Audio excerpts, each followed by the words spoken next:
जे काही कामकाज सुरू आहे,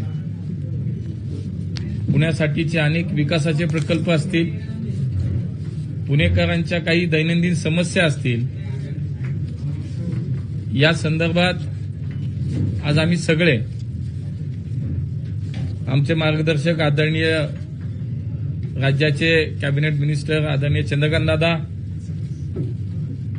आमचे अध्यक्ष धीरज घाटे, आमदार सुनीलजी कांबळे, हेमंतजी रासने, भीमरावजी तापकीर, गणेशजी बिडकर, श्रीनाथजी भीमाले, आम्ही सगळेच या संदर्भातली एक आढाव्याची बैठक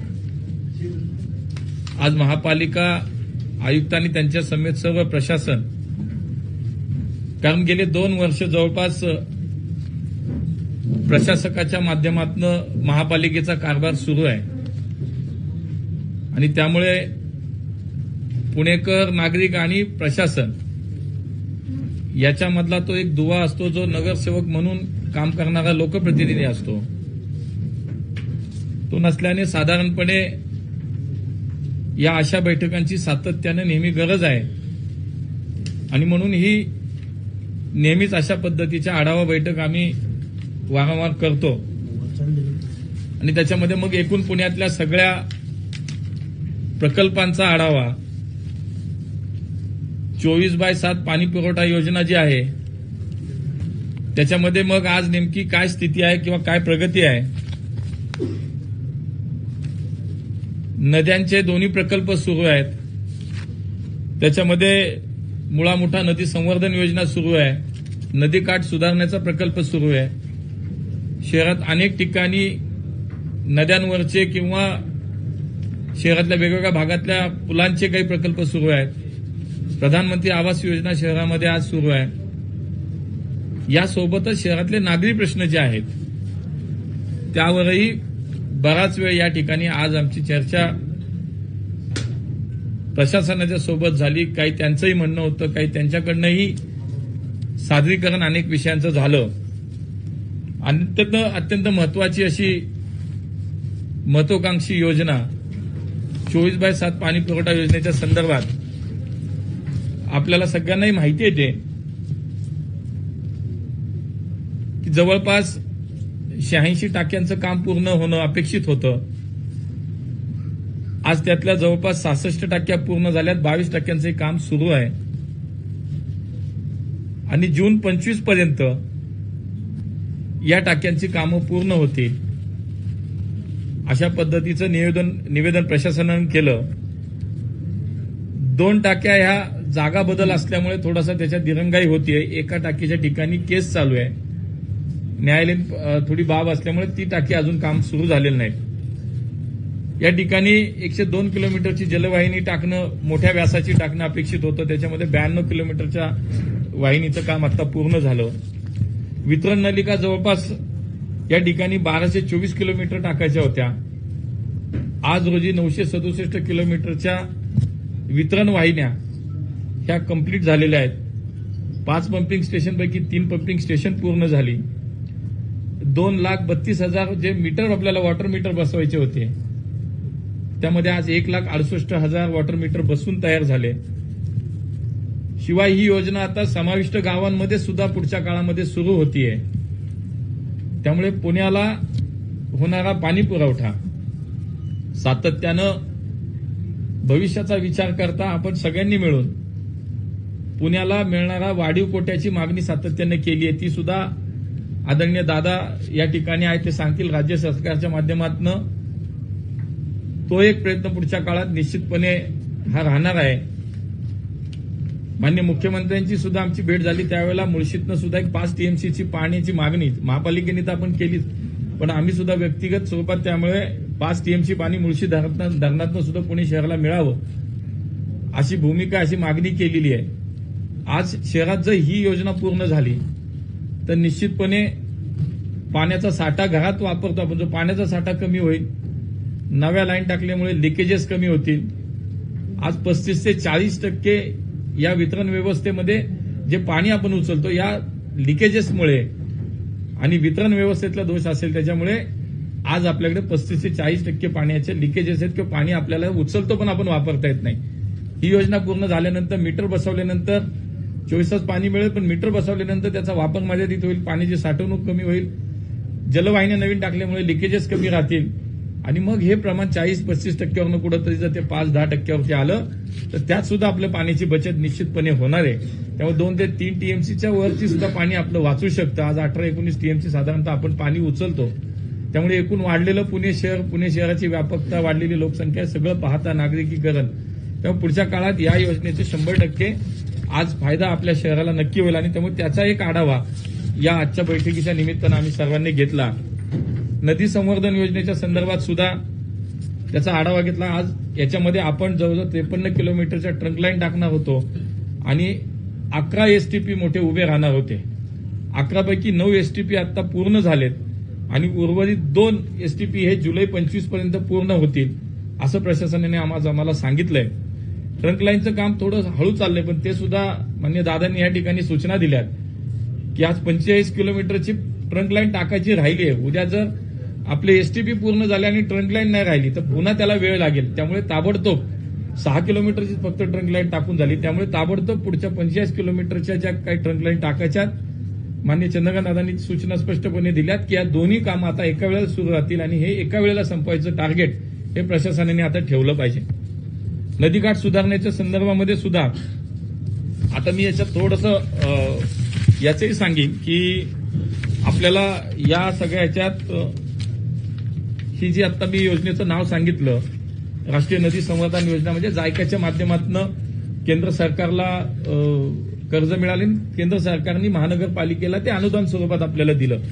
तर साधारणतः सातत्याने अशी चर्चा होती की केंद्र सरकारकडे यातले काही पैसे येणे बाकी आहेत जे महापालिकेला मिळाले नाहीत.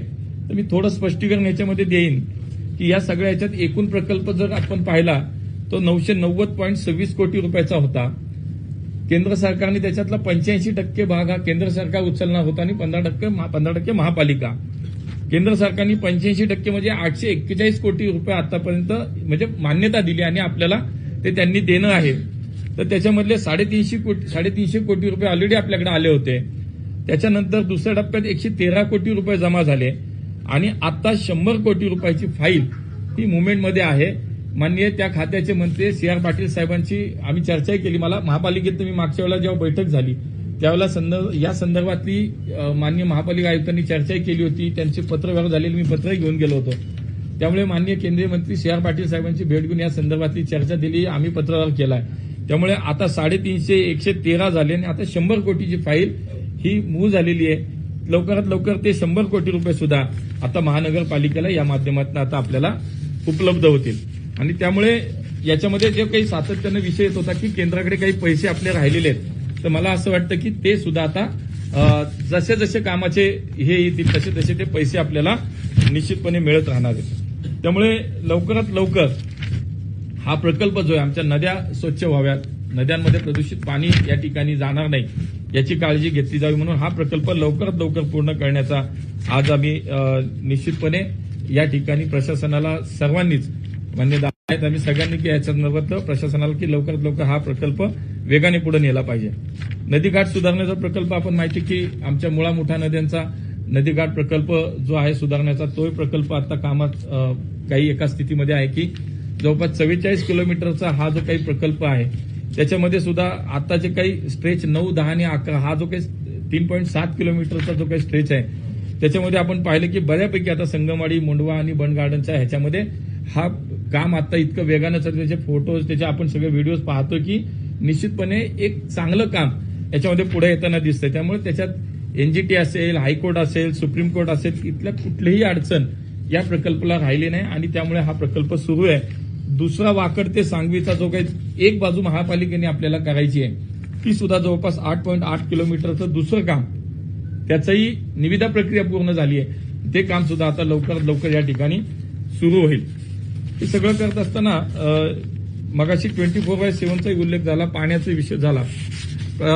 प्रधानमंत्री आवास योजनेच्या माध्यमातून सुद्धा खरं तर पुणे महानगरपालिकेने हा संकल्प केला मागच्या वेळेला ज्यावेळेला आम्ही सगळे होतो की पुण्यामध्ये 1.25 लाख घरं आम्हाला प्रधानमंत्री आवास योजनेच्या माध्यमातून या ठिकाणी तयार करायचे. त्याचा पहिला टप्पा तर पूर्ण झाला. 2600 घरं तर आता या योजनेतनं नागरिकांना मिळाली, लोक राहायलाही गेलीत, 2600 घरांचा ताबाही लोकांना मिळाला. त्यानंतर प्रधानमंत्री आवास योजना 2.0 मध्ये सुद्धा आता जवळपास 5 ठिकाणी हे प्रकल्प शहरामध्ये सुरू आहेत आणि त्याचा आढावा आम्ही जेव्हा घेतला तेव्हा 4173 घरांची आता प्रक्रिया सुरू आहे. महापालिका जमीन आपण त्या योजनेतनं फ्री देतो आणि मग केंद्र सरकार आणि त्या संबंधित जो लाभार्थी आहे त्याच्या माध्यमातून ही सगळं पूर्ण होतं. त्यामुळे आता जवळपास 4173 घरं ही त्याची नव्याने प्रक्रिया ही सुरू आहे. 5 ठिकाणी शहरातले त्याच्यासाठी स्पॉट निवडलेले आहेत. सिंहगड रोड आहे, वडगाव आहे, अशा ठिकाणी 5 नवीन स्पॉट त्याच्यामध्ये निवडलेले आपल्याला पाहायला मिळत आहे. दुसरं, या शहरात नेहमी आपण पाहतो पावसाळ्याच्या वेळेला जे काही परिस्थिती निर्माण होती, रस्त्यावरती काही क्रॉनिक स्पॉट आपल्याला माहिती आहे शहरातले, आणि त्याचं वारंवार त्याच्यावरती शहरामध्ये वेगवेगळ्या भागात पाणी तुंबतं आणि एक जनजीवन विस्कळीत होतं.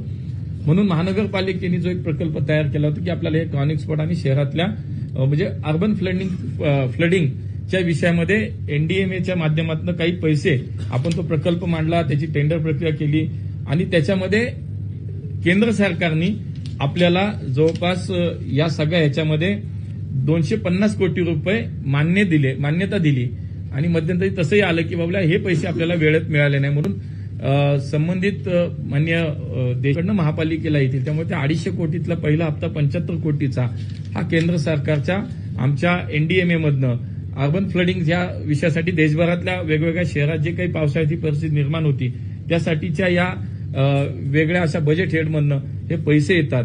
त्यात 36 कोटी रुपये राज्य सरकार, आपल्याला एकूण 286 कोटीचा हा प्रकल्प होता. 250 केंद्र सरकार आणि 36 कोटी राज्य सरकार. राज्य सरकारचे सुद्धा दादांनी ती माहिती सांगितली 9 कोटी रुपये राज्य सरकारची सुद्धा आता त्याला मान्यता झाली आहे. त्यामुळे तेही पैसे आता पुणे महापालिकेला येतात. शेवटी काम एकदम होत नसतं. जरी 250 कोटी केंद्र सरकारने मान्य केले, मंजुरी दिली, ते काही एकदम येत नाहीत. मुळातच याची पद्धत अशी आहे की वितरणाची पद्धत पण अशी आहे की 30% पहिले, 40% आणि पुन्हा 30%, अशा पद्धतीने त्याची वितरण व्यवस्था आहे आणि त्याच पद्धतीने आता ते पैसे येत आहेत. याच्यातलेही 75 कोटी रुपये हे आता निश्चितपणे राज्य शासनाकडे केंद्रातनं जमा झालेत. पुणे शहरातल्या पावसाळ्या आणि त्याच्यानंतरची एक वस्तुस्थिती होती की पुण्यातल्या खड्ड्यांची स्थिती. मागच्या वेळेला आम्ही सगळेच होतो, आम्ही त्यावेळेला प्रशासनाला खड्ड्यांच्या विषयात शेवटी आम्ही लोकप्रतिनिधी आहोत, सगळे जे नागरिकांचे प्रश्न तेच मांडायला इथं येतो आम्ही, आणि त्यामुळे प्रशासनाला आम्ही हे सांगितलं होतं की शहरातले खड्डे बुजले पाहिजे. आपणही सगळे साक्षीदार आहात. त्यावेळेला ताबडतोब रात्रंदिवस काम करून शहरातले मोठ्या संख्येनं खड्ड्यांची संख्या बुजवण्यात आली होती. मोठ्या प्रमाणात खड्डे बुजवण्यात आले होते, पण तरी सगळे खड्डे संपले होते का तर नाही नव्हते हे आम्हाला मान्य. म्हणून आजही आम्ही त्या पद्धतीनं मान्य सगळ्या प्रशासनाला, आयुक्तांना हे सांगितलं की शहरातले खड्डे याच्या संदर्भातला आपलं नक्की काय म्हणणं आहे. शहरातले खड्डे सगळे आज बुजलेले दिसत नाहीत. तर त्यांच्या निवेदनात असं होतं की 20,000 खड्डे आम्ही बुजवलेत.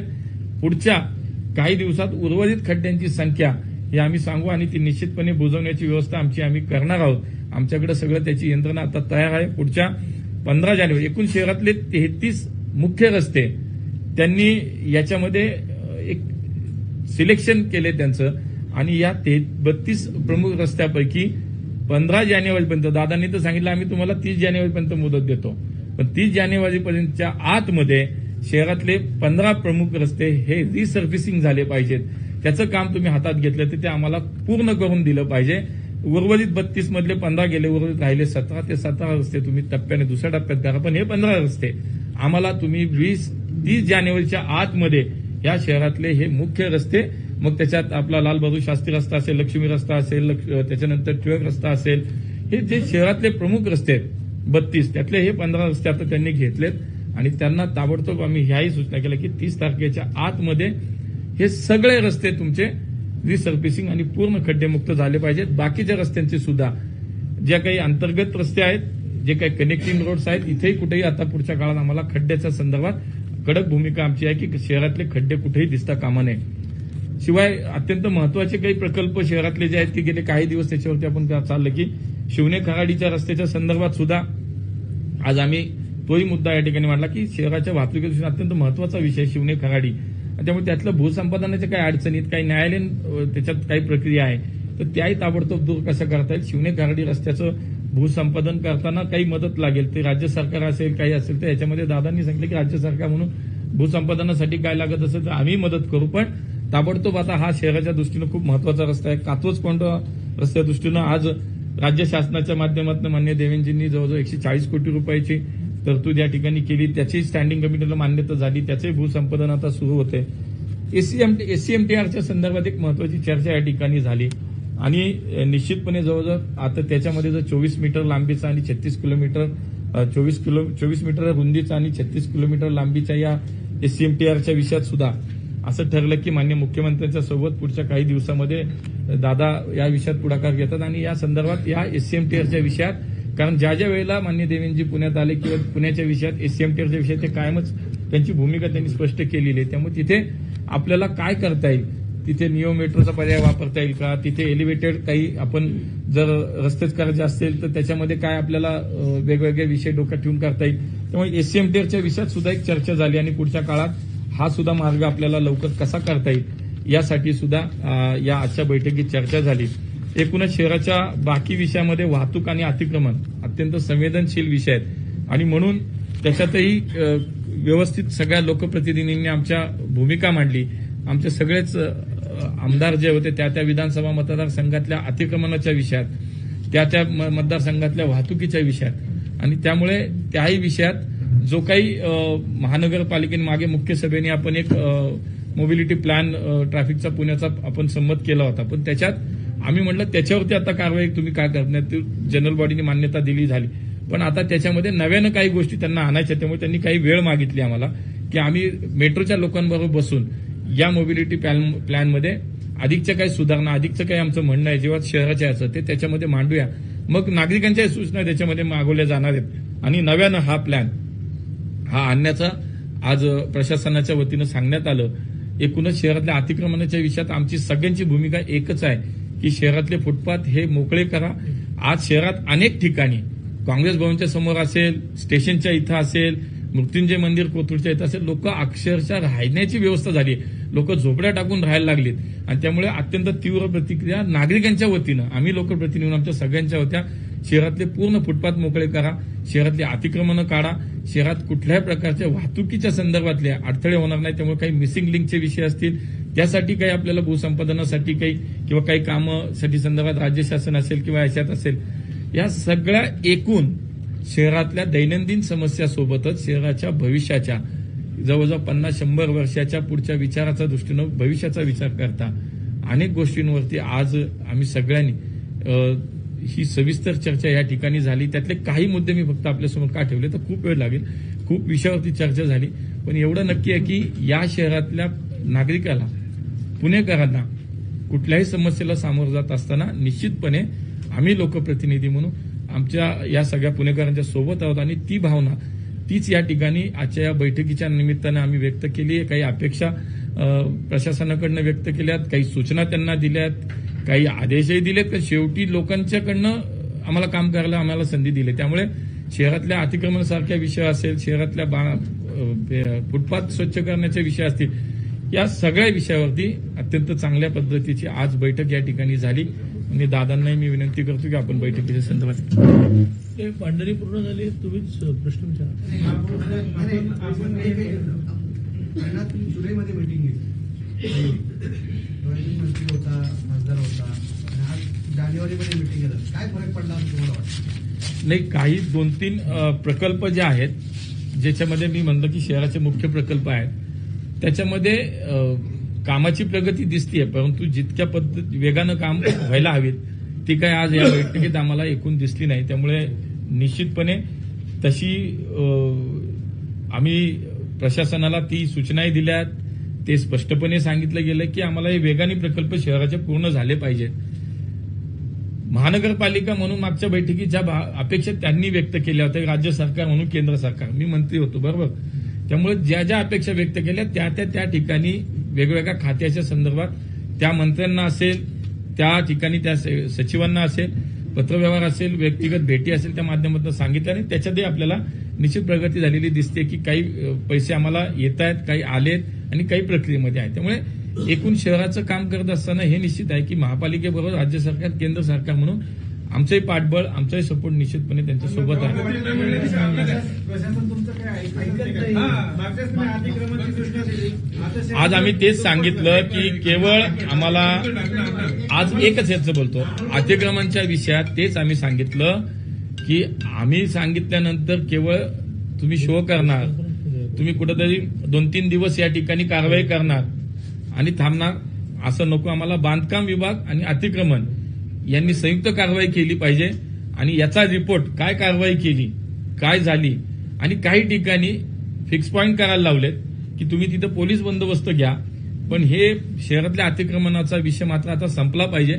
आम्ही त्यांना निश्चितपणे सांगितलं की मागच्या वेळेला सांगितलं तात्पुरतं काम झालं, आता मात्र हे तात्पुरतं काम नाही चालणार. आम्हाला परमनंट याच्यात सोल्युशन हवं. शहरातले फुटपाथ मोकळे झाले पाहिजे. काय करणार? नाही निघालं तर काय करणार? 100% आम्ही त्याच्यावरती कारवाई करणार.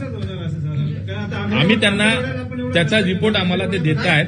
कारण काय याला 6 महिने प्रशासनाला सरकार म्हणून सुद्धा काही ना काही गोष्टींची अपेक्षा असल्यामुळे आम्ही ती पण तयारी दर्शवली आहे की माननीय मुख्यमंत्री महोदयांबरोबर बैठक घेऊन जसं अक्विजिशनसाठी पैसे हवे आहेत, काही गोष्टींसाठी त्यांना मार्गदर्शन हवं आहे भविष्यामध्ये, हे करावं की ते करावं.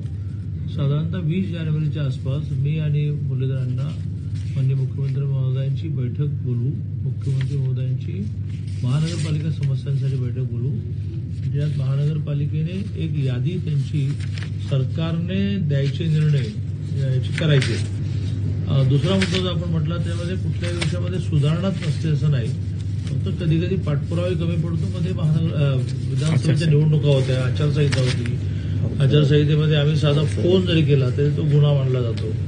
आता मात्र आम्ही दोघांनी असं ठरवलं की आम्ही जवळजवळ दरमहा एक बैठक घेणार आणि ज्या बैठकीमध्ये त्यांनी आताच ठरलं असं आज तुम्ही काय काय मान्य केलं ते आम्हाला लिहून द्या आणि आम्ही पुढच्या बैठकीला ते पहिलं वाचू.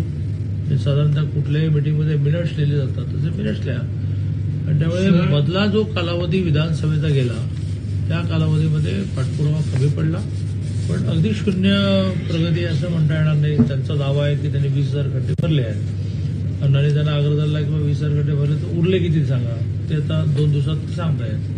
किंवा 24/7 मध्ये आपण हा आग्रह धरला की तुम्ही 15 फेब्रुवारीपर्यंत 5 झोन जे गेले त्यातल्या एका झोन मधलं तरी काम पूर्ण झालं, मग ते इतरांना एक मॉडेल मिळेल की असं होणार आहे. अशा काही गोष्टी झाल्या. दादा आपण अतिक्रमण एवढं वाढलं आणि ज्यांनी अतिक्रमण केलं ना ते वोटर पण नाहीत, तर त्यांची सहानुभूती एक तरी वोटर दाखवा तुम्ही. सांगताना आम्ही असं सांगितलं की अतिक्रमणवरती कारवाई करताना कोणाचंही ऐकायचं नाही, कोणी तुम्हाला सांगणार नाही, कोणी तुम्हाला अडवायला आमच्यातलं येणार नाही. जे येईल त्याचं कुणाचं ऐकायचं नाही, पण या शहरातलं अतिक्रमण हे काढून टाका हे स्पष्ट सांगितलंय. अतिशय निष्क्रिय माणूस आहे. काही सांगितलं की दुसऱ्या खात्यात सरळ सांगितलं की लोकप्रतिनिधींनी सांगितलं की आम्हाला कारवाई करू नका. त्यांना सांगितलंय आम्ही, आयुक्तांना सांगितलंय योग्य पद्धतीने कारवाई करा, नाही झाली तर आम्ही काय करायचं ते करू. देत आहेत मीटिंगमध्ये पण तुम्ही असं सांगणार, त्यांनी सांगितलं नाही त्यांनी केलं ना, केलं त्यानंतर परत ते झालं हेच त्यांना मी आठवण करून दिली. परमनंटचे कामं झाले, नाल्यांमध्ये आता बांधले, शोरूम तयार केले, सगळे मुद्दे आले आजच्या मीटिंगमध्ये, सगळे मुद्दे आमच्या सगळ्या लोकप्रतिनिधींनी मांडलेत, सगळे मुद्दे आलेत. नाल्यातले आले, नाल्यात राहतात, रस्त्यावर लोक राहतात, हे सगळं आलेलं आहे. त्यामुळे सगळ्यावर कारवाई होईल. आता 80% काम पूर्ण झालेलं आहे. आपण बालेवाडीचा एक पॅच लोकार्पण केला, त्या लोकांचं पण पाणी चालू केलं, पण शहरामध्ये अजून इतर कुठल्याही भागामध्ये तसं झालं नाहीये. आणखी दुसऱ्या याच्यामध्ये लोकांना पुण्यामध्ये एकटीचं पाणी टँकर माफियामुळे सुसार सुटले, त्यांच्या कुणावर नियंत्रण नाही. महापालिका नाही असं कुठं झालं असेल तर ते द्या, पण आपला मूळ उद्देश असा आहे की ही योजना तर ते द्या. तुम्ही छापलंय पण द्या ना, त्याचं व्यवस्थित द्या. छापलं ठीक आहे ना. माझं म्हणणं आहे की योजना लवकरात लवकर आपण पूर्ण केली तर हे विषय संपणार आहेत. मंजूर केल्या हो ना, संपलं ना. आता तेच मुद्दा आहे की आम्ही तेही सांगितलं की इतका वेळ लागलाय की लवकर हा विषय संपला पाहिजे हे सांगितलं. आता पाण्याच्या टाक्यात आपण बिल्डर सांगतो तुम्हाला पाणी मिळणार आहे असं म्हणून बिल्डर ऑफ फ्लॅट 3-4 महिने लोक आपलं महापालिकेचं प्रोजेक्टचं सांगा.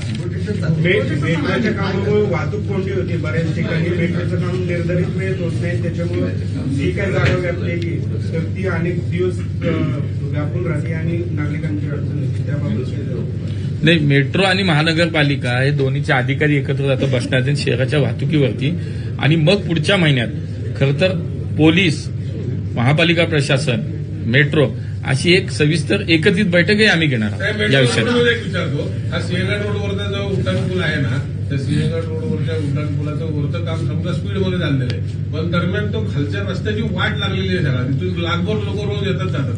तो ठेकेदार त्या रस्त्याच्या कामाकडे लक्ष द्यायला तयार नाही. ठेकेदार महापालिका चालवत आहे. पूर्ण रस्ता खराब झालेला आहे. तो अजिबात तक्रारी करून सुद्धा त्याच्यावर काय करणार? ठीक आहे, त्याचं संबंधित यालाच आपण सूचना देऊ त्या.